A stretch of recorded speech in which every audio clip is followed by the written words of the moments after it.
mengidentifikasi dengan minimal 2 identitas. Kenapa minimal 2 identitas? Karena kayak misalnya nama bayi Sainuddin itu bisa saja banyak, dari ujung ke ujung ada nama itu yang sama. Bayi kita banyak juga nama yang sama. Jadi teman-teman harus mengidentifikasi dengan menggunakan 2 identitas, entah itu namanya, kemudian tanggal lahirnya, atau dengan nomor rekam medisnya. Jadi misalnya teman-teman masuk, assalamualaikum bayi ibu kita, misalnya permisi ya Bu, saya cek dulu nomor rekam medis bayinya, kemudian dicocokkan dengan yang di status. Lalu yang kedua, jelaskan tujuan dan langkah-langkah prosedur. Sampaikan sama ibunya bahwa ibu permisi, hari ini saya mau mengajarkan bagaimana memberikan ASI sama bayinya ibu. Karena jangan sampai ibu tidak tahu bagaimana cara memberikan ASI pada anak dengan bibir celah pada bibir. Makanya harus diajarkan supaya nutrisi si anak bisa cepat bagus minum ASINya dan bisa cepat nanti naik berat badannya dan dioperasi ya. Kemudian setelah itu siapkan alat dan bahan, menggunakan DOT jika memang tidak bisa ASI secara langsung. Tapi kalau misalnya ASI secara langsung, kembali lagi ke yang diajarkan sebelumnya, cara menyusui yang benar. Ajarkan sama ibunya untuk membersihkan bagian dada. Jadi menginstruksikan, karena biasa banyak juga ibu-ibu yang pada saat anaknya mau ASI langsung dibuka saja, tidak dibersihkan bagian dadanya terlebih dahulu. Jadi sampaikan sama ibunya untuk membersihkan bagian dada. Lalu DOT jika memang tidak bisa menyusu langsung, sendok dan susu formula jika diperlukan. Selanjutnya teman-teman membersihkan tangan 6 langkah ya. Membersihkan tangan 6 langkah. Lalu setelah itu yang kalian lakukan adalah jaga privasi, karena biasanya kalau di bangsal banyak, ataupun kalau misalnya dia sendiri di kamar biasa ada pembesuk. Jadi harus tetap menjaga privasi pasien. Lalu anjurkan ibu membersihkan bagian dada jika pemberiannya secara langsung. Jika menggunakan botol berarti harus disterilkan botolnya terlebih dahulu. Lalu langkah-langkah selanjutnya teman-teman yaitu yang pertama, jadi anggap ini bayinya ya.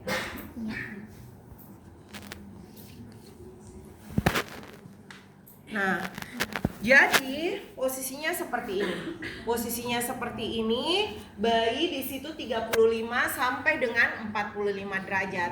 Kalau memang posisi bayinya bisa diposisikan seperti ini ya, 35 sampai dengan 45 derajat, berarti dia di depan puting susu si ibunya ya, supaya yang tadi gaya gravitasi. Kalau memang tidak bisa diposisikan seperti ini, berarti kalian posisi seperti ini saja.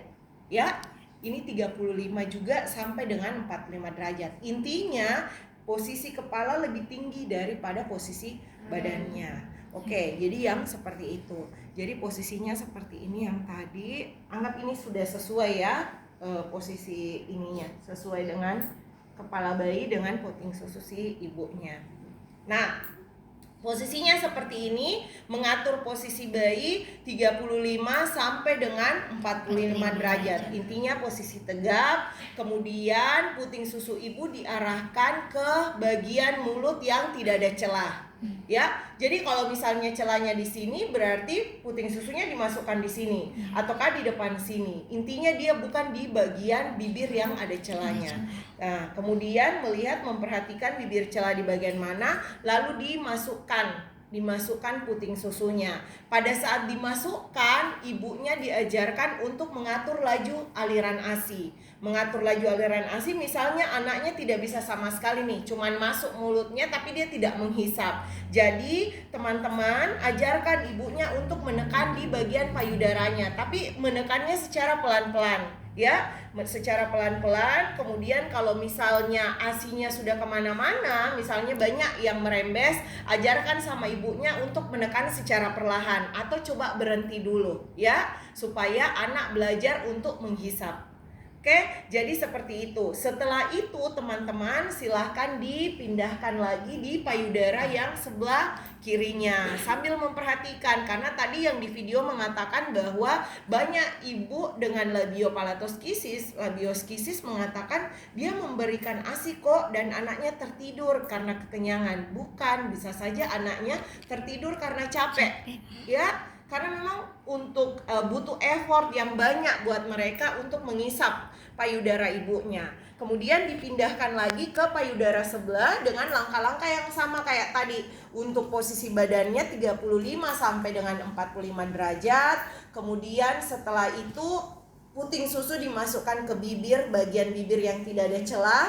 Lalu setelah itu mengatur laju pemberian ASI. Lalu setelah itu teman-teman, setelah selesai, anak disendawakan dengan memposisikan anak berada di bahu ibu dengan mengusap dari bawah ke atas, ya, mengusap dari bawah ke atas sampai dengar tadi sudah dicontohkan bagaimana bunyi sendawa. Mengusap dari bawah ke atas. Setelah itu silahkan rapikan semuanya, rapikan payudara ibunya, anak ditidurkan, lalu dibangunkan kembali 3 jam kemudian untuk diberikan ASI, karena berbeda dengan bayi yang bayi yang misalnya sudah 10 bulan, sudah 7 bulan kan tidurnya sudah agak berkurang. Kalau bayi yang baru lahir biasanya mereka lebih sering banyak tidurnya dibandingkan bangunnya. Jadi orang tuanya yang harus membangunkan untuk memberikan ASI ya teman-teman. Karena kalau misalnya tidak seperti itu berarti takutnya nanti jadwal operasinya yang akan tertunda untuk si bayi tersebut. Ini kalau menyusu secara langsung. Tapi kalau misalnya menyusunya tidak secara langsung, sama halnya kayak yang tadi, diposisikan 35 sampai dengan 45 derajat, ini sudah disterilkan, kemudian sudah diberikan ASI ya, ataukah misalnya susu formula ya, posisinya sudah dingin, lalu dimasukkan ke bibir bayi di posisi sama kayak menyusui langsung di bagian yang tidak ada celahnya ya, di bagian yang tidak ada celahnya. Setelah itu teman-teman jangan sampai kosong nih botolnya karena sisa udara yang mereka isap. Lalu sama setelah ini lalu disendawakan ya, disendawakan. Tapi kalau memang tidak bisa sama sekali dengan posisi tersebut, silahkan mengambil sendok untuk memasukkan. Tapi sendoknya tidak sebesar ini ya, ini cuma mulutnya orang yang cocok. Mengambil posisi sendok yang kecil, kemudian disendokkan ASINya masuk ke mulut si anak. Tapi kalau memang tidak bisa sama sekali dengan sendok pun berarti sudah harus menggunakan NGT atau UGT yang harus diberikan. Intinya harus memburu bagaimana berat badan bayi bisa sesuai agar bisa segera dilakukan operasi sesuai dengan usianya mereka. Oke, sampai sini ada pertanyaan teman-teman, silahkan.